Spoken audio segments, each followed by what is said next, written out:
Hi, want to paint a flower field with me? I am making some larger paintings, but I paint sections and then tear them and assemble them into a layered landscape. So I am thinking I'm gonna paint something, this is very loose, and this, what I make will be pretty impressionistic, but I'm gonna later paint some mountains that I'll tear and I'll paint a sky, but I think I'm gonna try to paint a really high, loose flower field with mostly pinks, maybe some purples or whites, and of course greens. So I've got my watercolor paper here, and I have spritzed my watercolors. I'm mostly gonna use my size 6 round brush. I have like 75 of them just randomly scattered. My favorite is my Princeton Heritage. So I am going to start with some different greens, and I'm going to flex some green onto my paper. I'm mixing a spring green with a gray, with some ultramarine blue. And I do imagine the flower field kind of like coming up and being lower in the middle, but I may paint this whole area just so I have some different things to work with. And if this one's not glued down yet, but this gives you an idea. Like these are all different layers, and I tear them, and then eventually I will assemble those. But right now I'm working on this. So I am just going to start making some upward brush strokes. And my daughter's going to come in. I hear her footsteps. So upward brush strokes. I want to make sure I have enough distance this way. What's up, girl? Are you talking in your video? Yeah. Can I talk in it too? Sure, go. So what are you painting? I am painting a flower field. A flower field. Do you think I could put a rose in there? Maybe. Well, what I really like is how the grass is coming along. Thank you. With, I don't know, it looks pretty great. Thanks, honey. I want to take a grab. Well, it's 8:44 right now. Yeah, like 10 minutes. Why don't you go get dressed and brush your teeth, and then we'll get in the car and go. See, I'm doing a variety of value, meaning light to dark. Like if you made this black and white, some of these would show up darker. And I do need to start integrating some different heights in here too, because everything's kind of a similar height. But this is just really loose and random. That's how I want it to be. This is supposed to look like maybe like a wildflower field. So no need for it to be realistic looking. It's supposed to be fun. And I just keep mixing darker and lighter greens. I use a lot of like Payne's gray mixed with Payne's gray is almost like it's almost a black. It's actually a dark blue. And we could do some, this one has, this has more ultramarine blue in it, so it's not as yellow. And sometimes I'll go back in with my really, really thin, I think it's called a liner brush. It's so skinny, but right now that's really for details, so I'm not going to use that at the moment.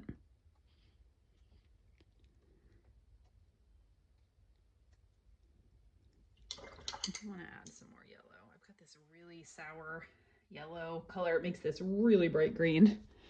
Just use a little bit of it here and there. And maybe some like skinny long lines. And then some tufts. And I'm just holding my brush like this and making quick movements. You could go down too. I find for this particular project, I want to paint up.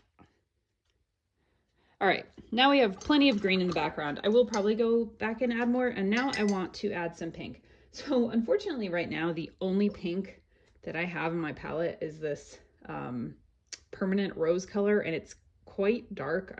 I used to have a petal pink, but oof, it's all gone, and it just looks all gross because I've gotten some green in it. I wish I had more of that, but I don't. So I'm just adding a lot of water to my permanent rose color, And I am just going to make some random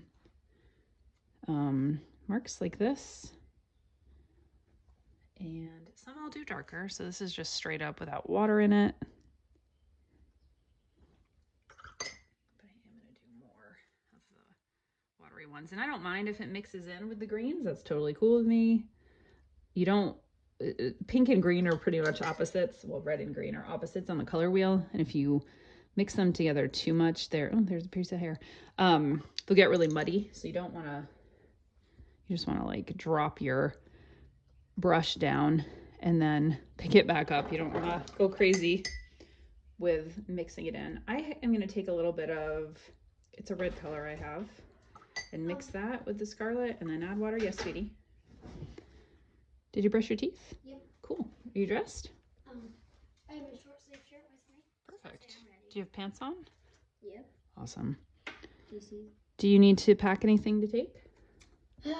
When we are getting ready to go out the door, I do have one thing. What are you going to grab? My ukulele to show them how I can play it. That's awesome. I think they will really enjoy that. So where can we go? Tell me what time it is. It is 8:49. Okay, in like 5 minutes. I want to get the first layer of this down, and then we will go. So I can keep watching TV. Sure. This is a different color that I have. It's like a, it will come to me. It's like a crimson something something. I do want to stay within the pink purple family, I think. So you can vary. You can make wider, wetter, smushier brush strokes. You can hold a round brush kind of like up straight like this and make more dots. It's just, you know, this is supposed to be a field of wildflowers. I just want it to be loose and colorful and to have a lot of visual interest and variety. I have a straight up like lavender color that I'm going to add in to all those other colors. I'm kind of making a mishy-mashy color here. Ooh, it's very pretty. I'm going to do some more like this. I kind of try to do clusters together to make it seem like either it's a bunch of the same flower or maybe it's even one big flower. And try to stick in the, kind of do around the white areas just to fill that in. I will go back and do another layer after this is dry, probably of greens. I need a little purple in this area, to me it seems. And I just kind of move around as necessary, as I feel like it is lacking something. And I do try to, I kind of do some strokes up and down. As you can see, I kind of do some at an angle. I'm just looking for a wide variety and a lot of movement. I feel pretty good about that as a first layer. I can never just use watercolors. I am gonna do a little bit of this lighter color pink. This is just a Posca, like water-based acrylic marker. And if I had my petal pink, maybe I would use that instead of this, but since I don't have any petal pink watercolor right now, I'm going to use this in a few spots. Make some dots with it. And it is water-based, so it can chill. It can chill with the rest of this stuff.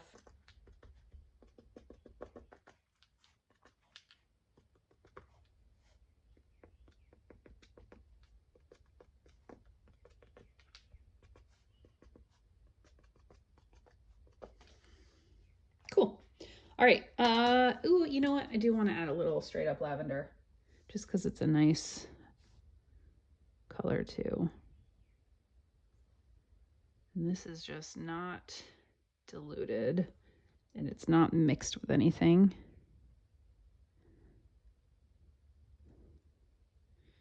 All of that is kind of on one plane. I think I'm going to add some of it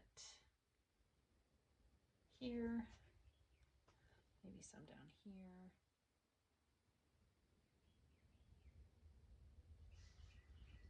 And then maybe a little up here.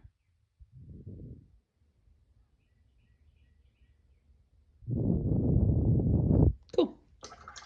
Okay, now let this dry. When I come back, I might use a thinner brush. I'll probably add more wispy greens and then maybe another layer. I don't want it to be too like that, but I think this is a pretty good start. I have realized this section is probably not long enough for what I wanted to do or tall enough, but I will still use it in another painting, so I shall continue on. Everything should be dry now. So what I'm going to do now is basically layer 2 of the same thing. I want there to be a little bit of white space, but not quite this much white space. I may use some more watered down colors just so you can see through what's already there, but I am going to concentrate on sort of filling in those white areas, not obsessively, just loosely.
I think for now I'm going to leave this as it is.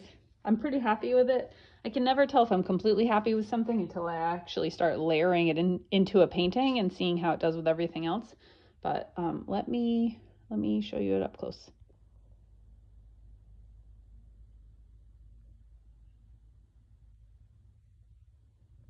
And here are some examples. These obviously are not trimmed or glued down yet, but here's an example of how I might use flower fields like this just to make a layered kind of abstract-ish landscape. So I hope you enjoyed. Thanks for being here.